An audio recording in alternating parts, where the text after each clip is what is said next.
Hola, ¿qué tal? Para quienes no me conocen, bueno, yo soy Facundo, abogado, escribano, recibido en la Universidad Nacional de Córdoba, diplomado en análisis de política nacional, internacional, también de comunicación política. Les digo mi currículum para que sepan de qué lugar estoy hablando, cuál es mi formación. Eso no significa que esté más capacitado que nadie, pero sí que me interesa formarme y sobre todo en el tema del área de la comunicación política, ¿bien? Del análisis político.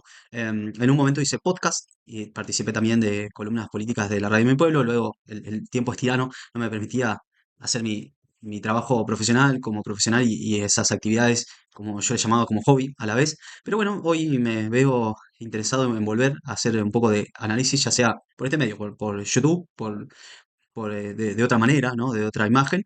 Y bueno, y lo que me catapultó, lo que me disparó a hacer este análisis es lo que se publicó en las noticias, que incluso lo subí a las redes sociales sobre Nayib Bukele en El Salvador, que está controlando los peinados y bueno, la limpieza de los alumnos que asisten a los colegios.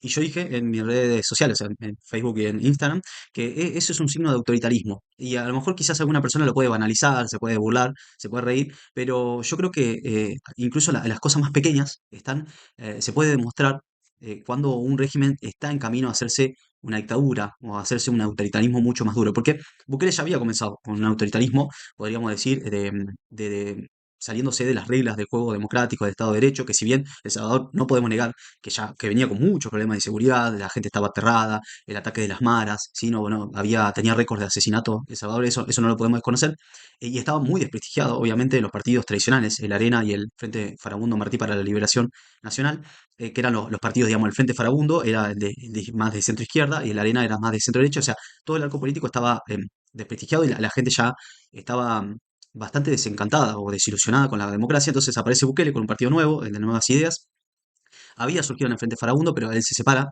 y después dice, bueno, soy la nueva forma de hacer política, soy millennial, se muestra en la ONU con los celulares, muestra una nueva forma de comunicarse la política que es propio de los líderes nuevos, más jóvenes incluso que surgieron. En Argentina lo captó muy bien esa nueva forma de comunicación, las redes sociales, la forma virtual, la captó Javier Milei. ¿Sí?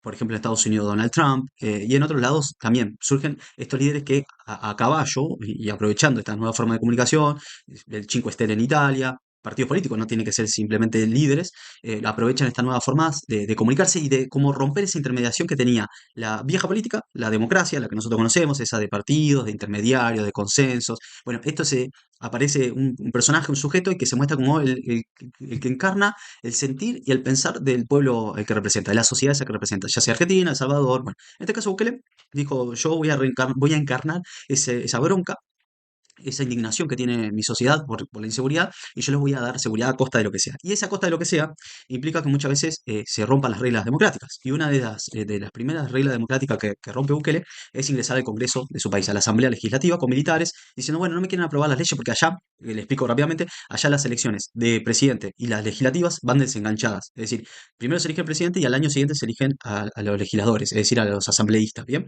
Entonces, como lo habían elegido en 2019, tenía la asamblea vieja, ¿sí? Todavía no se había realizado las elecciones nuevas. Entonces, él dice, si ustedes, Asamblea Vieja, la vieja política, no me van a sancionar la ley que yo quiero para poder combatir esta inseguridad de las maras, bueno, van a tener que replegarse a lo que yo quiero y entró con el ejército, sinceramente, aplastando, digamos, uno de los poderes que tiene la democracia, el poder legislativo, y ahí ya demostró cuál era su mirada, cuál era su forma de ver lo que él considera poder aplastar a las maras y darle seguridad al pueblo salvadoreño. Pero bueno, ahí se empieza a ver, como digo, el autoritarismo que él pretendía ejercer.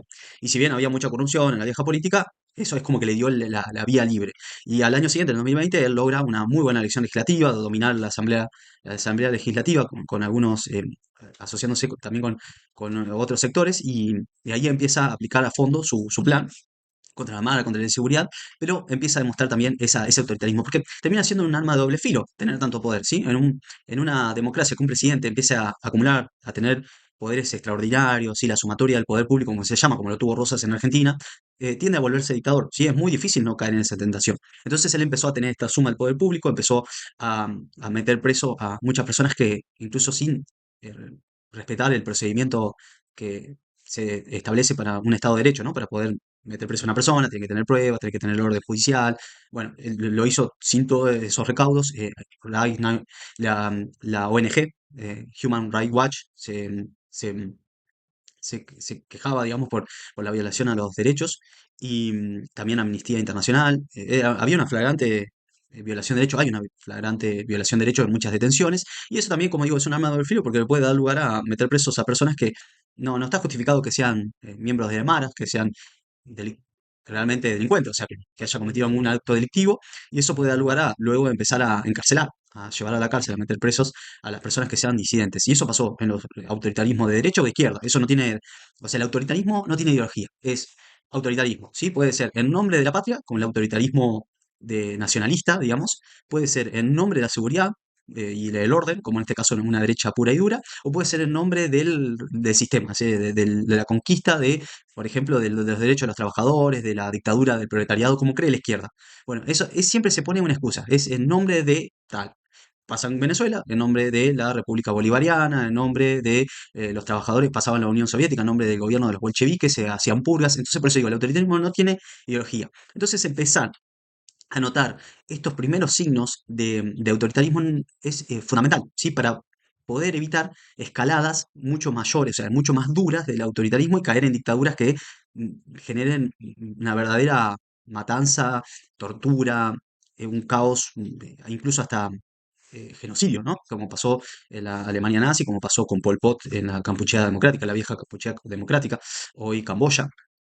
Entonces, digo, eso hay que tenerlo en cuenta. Mucha gente lo puede banalizar esta noticia de que Bukele hoy empieza a controlar el corte y la limpieza de los alumnos que asisten a los colegios, pero creo yo que no hay que dejarlo de lado ni reírse ni burlarse.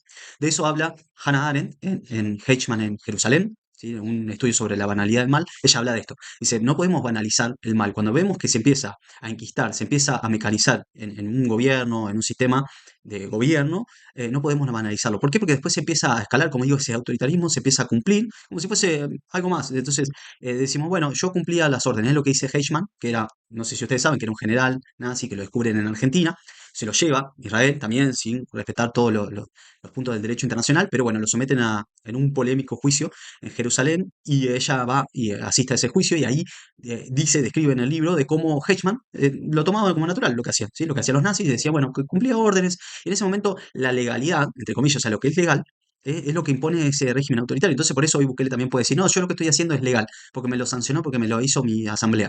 Y bueno, y acá viene la otra parte también. Este mes, en agosto, su asamblea, o sea, la asamblea que le responde a Bukele, que es de su mayoría, sancionó la reforma de la Constitución y en esa Constitución se establece la reelección indefinida del presidente. Ahí hay otro signo también de autoritarismo. Cambia el plazo que se establecía hasta ahora de 5 años del presidente, lo sube a 6 años y pone la reelección indefinida. Ese es otro signo que muchas veces se suele identificar en los autoritarismos y en las autocracias. Lo hizo Putin en Rusia. Sí, lo va haciendo ahora, lo hizo en su momento Chávez y ahora lo hace Maduro en Venezuela, lo hace Ortega en Nicaragua. Por eso digo, no tiene ideología el autoritarismo. Y ahí no tenemos que embarcarnos en esa división, esa polarización, no, porque derecha, porque izquierda, porque zurdito, vos comunista no te gusta, no, vos porque sos un fascista. No, hay que reconocer siempre, como digo, y no banalizarlo y a poder advertirlo a tiempo.